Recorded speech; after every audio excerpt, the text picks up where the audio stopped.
ಯಡ್ರಾಮಿ ತಾಲೂಕಿನ ಜವಳಗ ಹರ್ನಾಳ ಮುಖ್ಯ ರಸ್ತೆ ಕಾಮಗಾರಿಯಲ್ಲಿ ಭಾರಿ ಅವ್ಯವಹಾರ ಆರೋಪ ಕೇಳಿಬರುತ್ತಿದೆ.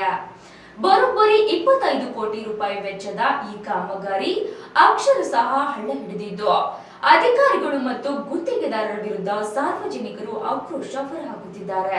ಅಂದಾಜು ಪತ್ರಿಕೆಯ ಪ್ರಕಾರ ರಸ್ತೆಯ ಎರಡೂ ಬದಿಯಲ್ಲಿ 2.5 ಮೀಟರ್ ರಸ್ತೆ ಸುಧಾರಣೆ ಮಾಡಿ ಉಳಿದ 7 ಮೀಟರ್ ಡಾಂಬರೀಕರಣ ಮಾಡಬೇಕಿತ್ತು. ಆದರೆ ಗುತ್ತಿಗೆದಾರರು ಮರಳು ಮತ್ತು ಕಂಕರ್ಗೆ ಬದಲಾಗಿ ಮಣ್ಣು ಮಿಶ್ರಿತ ಮರಳು ಹಾಗೂ ದೊಡ್ಡ ಕಲ್ಲುಗಳಿಂದ ಕೂಡಿದ ಮುರುಮನ್ನು ಬಳಸುತ್ತಿದ್ದಾರೆ. ಕಾಮಗಾರಿ ಮುಗಿಯುವ ಮುನ್ನವೇ ಕಲ್ಲು ತುಂಬಿದ ಮುರುಮಿನ ಟಿಪ್ಪರ್ ರಸ್ತೆಯ ನಡುವೆ ಸಿಲುಕಿಕೊಳ್ಳುತ್ತಿದೆ ಎಂದರೆ ಈ ರಸ್ತೆಯ ಗುಣಮಟ್ಟ ಎಷ್ಟಿದೆ ಎಂಬುದು ತಿಳಿಯುತ್ತಿದೆ. ಈ ಕಳಪೆ ಕಾಮಗಾರಿಯಲ್ಲಿ ಗುತ್ತಿಗೆದಾರರ ಜೊತೆ ಪಿಡಬ್ಲ್ಯೂಡಿ ಇಲಾಖೆಯ ಎಇಇ ಶಿವಾನಂದ್ ಮತ್ತು ಜೆಇ ಶಾಮೀಲಾಗಿದ್ದಾರೆ ಎಂದು ಕರ್ನಾಟಕ ರಾಜ್ಯ ರೈತ ಸಂಘ ಹಾಗೂ ರೈತ ಸೇನೆಯ ಜಿಲ್ಲಾ ಕಾರ್ಯ ಅಧ್ಯಕ್ಷರಾದ ಸಂತೋಷ್ ಗೌಡ ಜಿ ಮಾಲಿ ಪಾಟೀಲ್ ಗಂಭೀರವಾಗಿ ಆರೋಪಿಸಿದ್ದಾರೆ. ಸಾರ್ವಜನಿಕರ ಹಣ ಲೂಟಿಯಾಗುತ್ತಿದೆ. ಕೂಡಲೇ ಉನ್ನತ ಮಟ್ಟದ ಎಕ್ಸಿಕ್ಯೂಟಿವ್ ಇಂಜಿನಿಯರ್ ತಂಡವನ್ನು ರಚಿಸಿ ಕಾಮಗಾರಿಯನ್ನು ತನಿಖೆ ಮಾಡಬೇಕು. ತಪ್ಪಿತಸ್ಥ ಅಧಿಕಾರಿಗಳ ಮೇಲೆ ಕಾನೂನು ಕ್ರಮ ಜರುಗಿಸಿ ಗುಣಮಟ್ಟದ ರಸ್ತೆ ನಿರ್ಮಿಸಬೇಕೆಂದು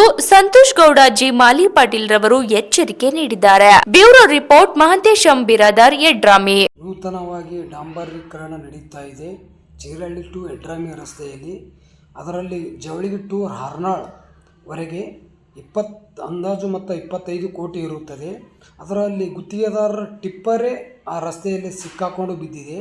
ಈಗ ರಸ್ತೆ ಮಾಡಿ ಹೋದ ನಂತರ ತಿರುಗಾಡು ವಾಹನಗಳು ಸಿಗಿಬೀಳಲ್ಲತ್ತು ಏನು ಗ್ಯಾರಂಟಿ? ದುರಸ್ತೆಯಾಗಿ ರಸ್ತೆ ಮಾಡುತ್ತಿದ್ದಲ್ಲ, ಕಳಪೆ ಮಟ್ಟ ಕಾಮಗಾರಿ ಮಾಡುತ್ತಿದ್ದಾರೆ. ಇದರಲ್ಲಿ ಎಡಬ್ಲ್ಯೂ ಅವರು ಕೂಡ ಗುತ್ತಿಗೆ ಜೊತೆ ಶಾಮೀಲಾರು ಅಂತೇಳಿ ಮೇಲ್ನೋಟಕ್ಕೆ ಕಂಡು ಬರುತ್ತದೆ. ಯಾಕಂದರೆ ಒಂದು ದಿನಾನು ಬಂದು ಸ್ಥಳಕ್ಕೆ ಬಂದು ಪರಿಶೀಲನೆ ಮಾಡಿರೋದಿಲ್ಲ ಎಡಬ್ಲ್ಯೂ ಅವರು. ಯಾಕಂದರೆ ಏನು ಪ್ರಾಬ್ಲಮ್ ಅಂದರೆ ಒಂದು ದಿನಕ್ಕಾದರೂ ಬಂದು ಸ್ಥಳ ಪರಿಶೀಲನೆ ಮಾಡಬೇಕು ಎಡಬ್ಲ್ಯೂ ಅವರು. ಇವರು ಬರದೇ ಇರೋ ಕಾರಣ ಗುತ್ತಿಗೆದಾರರು ಕಲ್ಲು ಮತ್ತು ಮಣ್ಣನ್ನು ಹಾಕಿ ಡಾಂಬರೀಕರಣ ರಸ್ತೆ ಮಾಡುತ್ತಿರುವಲ್ಲಿ ಇದ್ದಾರೆ ಎಂದು ಗಂಭೀರ ಆರೋಪ ಮಾಡುತ್ತಿದ್ದೇವೆ. ಕರ್ನಾಟಕ ರಾಜ್ಯ ರೈತ ಸಂಘ ರೈತ ಸೇನೆ ಕಲಬುರಗಿ ಜಿಲ್ಲಾ ಕಾರ್ಯಾಧ್ಯಕ್ಷರು ಸಂತೋಷ್ ಗೌಡ ಜಿ ಮಾಲಿ ಪಾಟೀಲ್.